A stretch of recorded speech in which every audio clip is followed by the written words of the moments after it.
লুডোর খেলার মতো ওঠা নামা চলছে। আবার নেমে গেল আপ 30-এ, 40-এ উঠলো বিজেপি। এখনো পর্যন্ত যথেষ্ট হাড্ডাহাড্ডি লড়াই চলছে। 30-40, 30-40, এর আগে 31-39 হয়েছিল। ম্যাজিক ফিগার থেকে 4টে আসনে এগিয়ে এখনো পর্যন্ত বিজেপি, অর্থাৎ 36-40। আর এদিকে 6টি আসনে পিছিয়ে ম্যাজিক ফিগার থেকে আপ 30টি আসনে এগিয়ে। আমি ফাল্গুনীদির কাছে যাব। যতই আপনারা সকাল থেকে জেতার কথা বলছিলেন, কিন্তু জয় সহজ হচ্ছে না বলেই মনে হচ্ছে, যদিও আপনাদের উৎসব শুরু হয়ে গেছে। দেখুন, জয় তো হবেই, কারণ ট্রেন্ড তাই বলছে এবং মানুষও তাই বলেছে। এবং একে একে যে ধরনের দুর্নীতি দিল্লিতে হয়েছে, মানুষ 2.5 দশক ধরে সেটাকে দেখেছে। প্রথমে তারা বিশ্বাস করেছে এবং বারবার এই আপকে ভোট দিয়েছে, কিন্তু দেওয়ার পরে তারা প্রত্যক্ষ করেছে যে তারা যে যে কথা দিয়েছিল মানুষের জন্য, যে উন্নয়ন, যে কাজ, সেটা পুরোটাই ভ্রান্ত। এটা একটা আইওয়াস।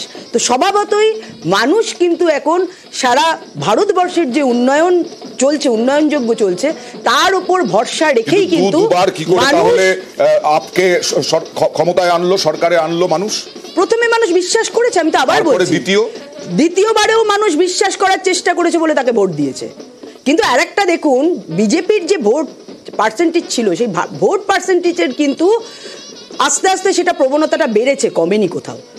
এইখানে যেটা মানুষের বিশ্বাস এবং অবিশ্বাস, কংগ্রেস এখানে ক্ষমতায় ছিল, কংগ্রেস কিন্তু ধীরে ধীরে মানুষ কংগ্রেসের থেকে আস্থা হারিয়েছে, আপের ওপর বিশ্বাস রেখেছে। বিজেপির ওপর মানুষের আস্থা কিন্তু ধীরে ধীরে বেড়েছে এবং সেটা আজকে একটা নির্ণায়ক জায়গায় মানুষ সেখানে পৌঁছে দিয়েছে। সুশোভনবাবু, কংগ্রেসকে নিয়ে চললেই ভালো হতো না? দেখুন, আমরা আঞ্চলিক দল নই, রাজনৈতিক দল।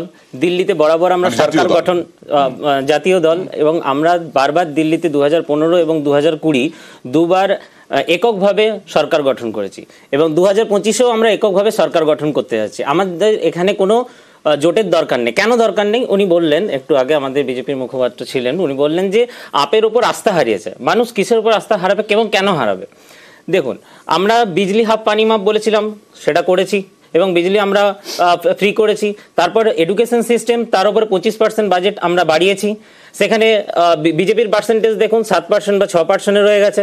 এবং তারপরে আমাদের শিক্ষার যে বিল্ডিংগুলো বানানো হয়েছে, বা আমাদের ওয়ার্ল্ড ক্লাস যে ফেসিলিটি দেওয়া হয়েছে, টিচারদেরকে বাইরে নিয়ে গিয়ে সেখান থেকে ট্রেনিং করে নিয়ে আসা হয়েছে, এবং যে আমাদের যারা স্টুডেন্টরা রয়েছেন তাদেরকে স্কলারশিপের ব্যবস্থা করা রয়েছে। 40টা আসনে এগোচ্ছে বিজেপি ধীরে ধীরে। আপনি দেখুন, প্রথমে তো 10 থেকে 12 ছিল, তারপর আস্তে আস্তে সেখানে 30-এ পৌঁছেছে, একটু পরে সেটা 50 না 60 কোথায় যায় আপনারা সামনে দেখতেই পাবেন। রাজনীতি করছেন, আমার সঙ্গে সুমনদা আছেন, বহুদিন ধরে রাজনীতির সঙ্গে সাংবাদিকতা করছেন, রাজনৈতিক সাংবাদিকতা করছেন, তার সঙ্গে সঙ্গে বিভিন্ন রেজাল্ট দেখেছেন, বিশ্লেষণ করেছেন।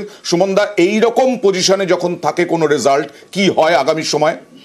দেখুন, প্রথম আপনি যে প্রশ্নটা করছিলেন, আগের বার আপনি প্রশ্নটা করেছিলেন যে এই ভোট কিভাবে জোটে ফলাফল ফেলবে। প্রথম রিয়াকশন এসে গেছে জম্মু কাশ্মীরের মুখ্যমন্ত্রী কংগ্রেসের সহযোগী ওমর আবদুল্লাহর কাছ থেকে। তিনি একটা টুইট করেছেন, লো লড়ো আপ। আচ্ছা, মানে কংগ্রেস এবং আপের লড়াই যে বিজেপিকে জিতিয়ে দিল, সেটা ওমর আবদুল্লাহ প্রথম টুইট করেছেন। No, coming back to the trend, দেখুন, আমরা তো সবসময় ইলেকশন ট্রেন্ড দেখে বুঝি, যে কারণে আমি বলছিলাম যে সংখ্যালঘু এলাকাগুলো আপ জিততে পারছে না। এবার আমরা যমুনা পারের ট্রেন্ড পাচ্ছি। যে যমুনা পার আপের স্ট্রং ঘাঁটি ছিল। আপনি যদি দেখেন, যমুনা পারে 20টা সিট আছে। 2015-তে এখানে আপ 17টা জিতেছিল, 2020-তে এখানে আপ 12টা জিতেছিল। এবারে সেখানে বিজেপি অলমোস্ট সুইপ করছে, বিজেপি 10টা সিট জিতছে। যে যমুনা পারকে ধরা হতো যে মিডল ক্লাস, মানে মধ্যবিত্ত দিল্লিবাসীর ভোট কেন্দ্র, তারা প্রচণ্ড ক্ষোভেই নিশ্চয়ই আপের থেকে সরে গেছে। এবার দ্বিতীয়টা যেটা, দেখুন, আমরা যখন রাজনৈতিক বিরোধিতা করি তখন কোনো দলের ভালো কৌশলটাকে এড়িয়ে যায়। বিজেপি একটা ভালো কাজ করেছিল। বিজেপি দিল্লিতে তার 2 বিহারি অ্যালাই, অর্থাৎ জেডিইউ এবং এলজেপিকে একটা করে সিট ছেড়েছিল। আমাদের মাথায় রাখতে হবে, যারা আমরা পূর্বাঞ্চলীয় বলি, তাদের কাছে যমুনা খুব ইম্পর্টেন্ট। যমুনার যে দূষণ, সেটা নিয়ে যে আপের বিরুদ্ধে ক্রমাগত অভিযোগ ওটা, সেটা কিন্তু আবার যদি আমি যেখানে পূর্বাঞ্চলীয়দের ভোট আছে সেই সিটগুলোকে অ্যানালাইজ করি, তাহলে দেখব যে সেখানেও এবার বিজেপি ভালো করছে। তাহলে যমুনা পার বিজেপির থেকে সরলো, সরি আপের থেকে সরলো। পূর্বাঞ্চলীয় ভোটার যারা ভোট দিল্লির যে 1,70,00,000 কাছাকাছি ভোটার, তার মধ্যে 30% তারাও আপের থেকে সরছে। এটা কিন্তু আপের জন্য একটা বড় ধাক্কা। মানে শুধু বজরংবলীর পুজো করলে হবে না, যমুনাকেও সুস্থ রাখতে হবে মধ্যবিত্তের জন্য। আপনি আজকের মানুষের তো অ্যাসপিরেশন আছে, যমুনা নিয়ে আমি বলছি, আপনার মানুষের তো অ্যাসপিরেশন আছে। আপনি যদি 2020 ইলেকশনের কথা মাথায় রাখেন, লোকসভা নির্বাচনে বিজেপি যেখানে 7টা আসনে জিতেছিল, সেখানে তার কয়েক মাসের মধ্যে 2020 ফেব্রুয়ারিতে যখন এই দিল্লিতে ইলেকশন হয়েছিল, আপ 62টা আসনে জিতেছিল। তো আপের দিকে পুরো ভোট ব্যাংকটা সরে গেছিল। এবারও 2024 লোকসভা নির্বাচনে দিল্লিতে কিন্তু বিজেপি সুইপ করেছিল আপ এবং কংগ্রেসের জোট সত্ত্বেও।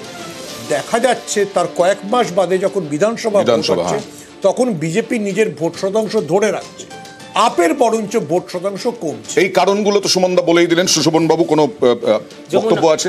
যমুনা নিয়ে আমি বলি, যমুনাতে যে ট্রিটমেন্ট প্ল্যান্ট সেটা কিন্তু অলমোস্ট কমপ্লিট, এবং যে ড্রেনেজ সিস্টেম, যে হরিয়ানা থেকে টোটাল যে অ্যামোনিয়া দূষিত যে জল সেটা পড়ে যমুনাতে, এবং সেটা দেখা যায় যে প্রতি বছর 2 থেকে 3 ppm পর্যন্ত থাকে, সেটা বর্তমানে 7 ppm পর্যন্ত নিয়ে যাওয়া হয়েছে। অর্থাৎ একটা হরিয়ানা থেকে দিল্লি মানুষকে ক্ষতিগ্রস্ত করার একটা চেষ্টা করা হয়েছে।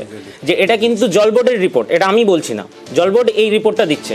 এবং সেখানে বিজেপির মন্ত্রী গিয়ে যখন চ্যালেঞ্জ করছেন না ওটাকে ওই সাপ পানি, হিন্দিতে বলছে না সাপ পানি, সেখানে গিয়ে খেয়ে সেখান থেকে বমি করতে হচ্ছে। এবং আমাদের কাছে সেটা পরিষ্কার যে যমুনাতে কিরকম ভাবে দূষিত করা হচ্ছে। অবশ্যই মানুষ সেটা ফলাফল কিছুক্ষণের ভেতরে আপনারা দেখতে পাবেন। মানুষের মধ্যে একটা ভ্রান্ত ধারণা যখন সৃষ্টি করা হয়, সেটা ক্লিয়ার করার জন্য আমাদের সময় দরকার, এবং সেই সময়টাকে আমাদেরকে খুব কম দেওয়া হয়েছে।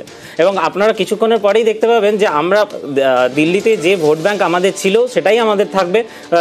কংগ্রেসকে বিজেপি তো কোনোদিন 40টা আসনে এগিয়ে থাকেনি, এগিয়ে আছে, কমপ্লিট হয়নি, এগিয়ে আছে, আগেরবারও এগিয়ে ছিল, 2015তেও এগিয়েছিল, 2020তেও এগিয়েছিল। পাঞ্জাব ইলেকশনের সাথে বলা হয়েছিল যে কংগ্রেসের ভোট কেটেছে আপ, কিন্তু কংগ্রেস ওখানে একদম নিশ্চিহ্ন হয়ে গেছে। তো সেই জায়গায় দাঁড়িয়ে এই এখনো যে ট্রেন্ড চলছে, কিছুক্ষণের ভেতরেই 10 থেকে 12 থেকে 30-এ গেছে, কিছুক্ষণ পর ওটা 40-50-এ যেতে কোনো আমাদের নির্দ্বিধায় আমরা যেতে পারি। সবকিছুতেই বিজেপি বিভ্রান্তি ছড়িয়েছে আপের সম্বন্ধে, একদমই বিভ্রান্তি সৃষ্টি করে, কারণ ওনাদের কাছে কোনো এজেন্ডা ছিল না। আজকে যদি এজেন্ডা নিয়ে দিল্লির মানুষের কাছে যেতেন, তাহলে ওনারা বলতে পারতেন আমরা এই করব এই করব, কোনো কিছু ওনারা বলতে পারেননি। কি বলেছেন? অরবিন্দ কেজরিওয়াল যে সমস্ত প্রকল্পগুলি চালু করেছেন সেগুলো সবই থাকবে, সেগুলো আরো বেশি করে দেওয়া হবে। অর্থাৎ নতুন কিছু ওনাদের কাছে নেই, তারা বাধ্য হয়েছে যে ওই একই পলিসিতে চালানো এবং মানুষকে একটা মিথ্যা প্রতিশ্রুতি দেওয়া। তাহলে বিজেপিকে কেন চুজ করে নেবেন মানুষ? ফাল্গুনীদি, দেখুন, অ্যাকচুয়ালি মিথ্যা প্রতিশ্রুতি দিয়ে জিতেছিল কেজরিওয়াল। আমরা বলছি না যে উনারা সব প্রকল্পর কথা উনারা ভুল বলেছে, আমরা বলছি ওখানে দুর্নীতি হয়েছে। যুব সমাজ, শুনুন, আমি যুব সমাজ তারা কিন্তু এই আপের থেকে মুখ ঘুরিয়ে নিয়েছে। মহিলারা আজকে কিন্তু মুখ ঘুরিয়ে নিয়েছে, এবং আজকে উনারা বলছে যে 40টা 50 হতে পারে না, 30টা আরো বেড়ে যেতে পারে, হতে পারে। আমরা উনার কথা বলি, নিরাপত্তা দিতে পারছেন না কেন? আরে আপনি দিতে পারছেন না কেন? বিজেপি কেন্দ্র সরকার, আপনার সরকার রয়েছে, দিল্লি সরকারের হাতে পুলিশ ছেড়ে দিন, দিল্লি পুলিশ ছেড়ে দিন। আপনারা রয়েছেন, জানেন না এইটুকু? আপনি জানেন না যে দিল্লি কেন্দ্রশাসিত অঞ্চল? জানি আমরা, তাহলে আপনি বলছেন কি করে সরকারে তো আপনারা রয়েছেন? তাহলে আমাদের দিয়ে দিন না, পুলিশ আপনারা রয়েছেন, এসিবি আমাদের দিয়ে দিন, দিল্লি পুলিশ আমাদের দিয়ে দিন, সিসিটিভি লাগানো আছে, সিসিটিভি ব্যবহার করে পুলিশ আমরা ব্যবস্থা নিয়েছি। মহিলা সুরক্ষার জন্য বাতি করেছি, মহিলাতে মার্শাল দেওয়া আছে, বাসে মার্শাল দেওয়া আছে, লড়াই করেছেন, বাসে মার্শাল দেওয়া আছে, সেখানে ইনসিডেন্ট ঘটনা ঘটলে দিল্লি পুলিশ বাধ্য হচ্ছে সেটা ব্যবহার করতে। আপনারা কি করেছেন? যখন কোনো কিছু এই সরকার করতে দেয় না, আমরা কিন্তু তখন কোটে যাই। জিনিস দেখেন যেটা মহিলা সুরক্ষা যান না, বলুন এই দাবি উঠেছে আপের পক্ষ থেকে দিল্লি পুলিশের দায়িত্ব রাজ্য সরকারের উপর দিয়ে দেওয়া। আমি আশুতোষকে বলবো, আশুতোষ, এই রাজ্যে সিবিআই ইডি কি করছে সেই নিয়ে যখন প্রশ্ন তুললে, কিন্তু তার আগে দিল্লিতেও তো এই অরবিন্দ কেজরিওয়াল, মনীষ সিসোদিয়া, সঞ্জয় সিং, তাদের বিরুদ্ধে সিবিআই ইডি তদন্ত করেছে, জেলে পুড়েছে। তার মানে তো আপ বিরোধী হিসেবে তারাও কিন্তু কেন্দ্রীয় সংস্থার শিকার, যেটা বারবার বিরোধীরা বলে। দেখুন, একটা কথা বুঝতে হবে, আমি প্রথমেই শুরু করেছিলাম এটাই বলে যে কালীঘাটের কাকুর কোকিলের আওয়াজ বার করতে সারা বছর সময় লেগে যাচ্ছে, আর দিল্লির যারা আপের নেতা তাদের পেছনে ইডি সিবিআই ডেলি প্যাসেঞ্জারি করছে, রোজ বাস নিয়ে যায়, বাস নিয়ে ফেরে। তো এখন ব্যাপার হচ্ছে যে ইডি সিবিআই নিয়ে তো নেমেছে দিল্লিতে নির্বাচন করতে বিজেপি, কেন দিল্লিতে কি দেবে বিজেপি নিজেও জানে না, কেন তারা নিজেরাও বুঝতে পারছে না কি দেবে, কেন সারা 5-10 বছরে তো কিছুই দিতে পারেনি বেকারত্ব ছাড়া। এবং দেখুন, আমার যেটা এখন ভয় লাগছে সেটা হচ্ছে অমিতজি সুটকেস না বেরিয়ে পড়ে। আচ্ছা, তার কারণ এই অমিতজি সুটকেসে খুব জাদু আছে, আমরা জানি। কারণ মহারাষ্ট্রে কংগ্রেসের সরকার ভেঙে দিয়েছিল সুটকেসের দমে আর রিসোর্টের ক্ষমতায় পিছিয়ে এখনো পর্যন্ত। তো ব্যাপার হচ্ছে এইগুলোকেও দেখতে হবে, এবং তার সাথে আমরা এখন অপেক্ষা করছি যে টোটাল রেজাল্ট কি আসে, কেন কংগ্রেসের একটা ভোট শেয়ার বাড়ছে যেটা ইসিআই এর ট্রেন্ড বলছে। তো আমরা এগুলো দেখছি এখন, তারপরে আমরা নিশ্চয়ই পর্যালোচনা করব।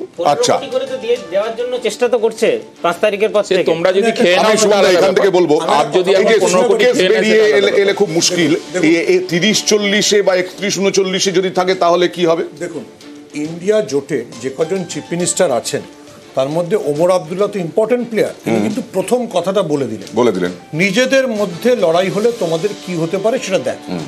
তো এটা এবার আপকে সিদ্ধান্ত নিতে হবে এবং কংগ্রেসকে সিদ্ধান্ত নিতে হবে কে কত টাকাকে জায়গা ছাড়বে। আপকে বুঝতে হবে যে রোজ তুমি দেশের যে প্রধান আর জায়গা ছাড়ার কি আছে, এখন তো হয়েই গেল প্রায়, বলা যায় সেই না ভবিষ্যতের জন্য। ঝগড়া করে এরপরে তো পাঞ্জাবে ইলেকশন আসবে, এরপরে তো গুজরাটে ইলেকশন আসবে। তো এটা বিরোধীদের সিদ্ধান্ত নিতে হবে। কি মনে হয় কংগ্রেস যদি এখানে সত্যি তাই হয় যে আপের ভোট কেটে প্রায় 10% ভোটের পাওয়ার কাছাকাছি হয়, তাহলে কংগ্রেস আপের সঙ্গে জুড়বে?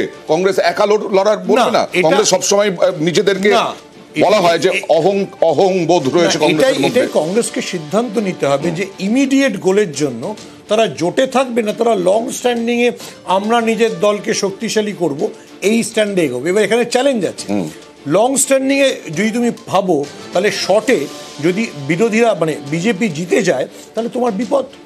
তুমি আরো একটা স্টেট বিজেপির হাতে তুলে দিলে। তুমি যদি মানে কংগ্রেসের বিরুদ্ধে তো আবার সমাজবাদী পার্টি এরা প্রত্যেক অভিযোগ তুলবে যে তুমি ভোট ভাগ হয়েছে বলে এ জিতেছে। সমাজবাদী পার্টি তোলার আগে কিন্তু ওমর আব্দুল্লাহ তুলে দিলেন, যিনি কংগ্রেসের সবচেয়ে ইম্পর্টেন্ট অ্যালি। একদম। এই মুহূর্তের খবর, অরবিন্দ কেজরিওয়াল পিছিয়ে। মুখ্যমন্ত্রী যিনি ছিলেন অর্থাৎ অরবিন্দ কেজরিওয়াল জেল থেকে বেরোনোর পরে যাকে মুখ্যমন্ত্রীর আসনে বসিয়েছিলেন আতিশি, পিছিয়ে। এখনো পর্যন্ত যা রেজাল্টের আমরা ট্রেন্ড দেখতে পাচ্ছি তাতে 30-40 হাড্ডাহাড্ডি চলছে। 36 মনে রাখবেন ম্যাজিক ফিগার, দিল্লির দিলে কে, আর কিছুক্ষণের মধ্যেই পরিষ্কার হয়ে যাবে। আমরা একটা ছোট্ট ব্রেক নেব, তারপরে ডানকুনিতে আপনাদের মনে করিয়ে দিই কালকে শুট আউট, খুন হয়েছিল কিসে, সম্পর্কের টানাপোড়েনে। আসবো একটা ছোট্ট ব্রেকের পর।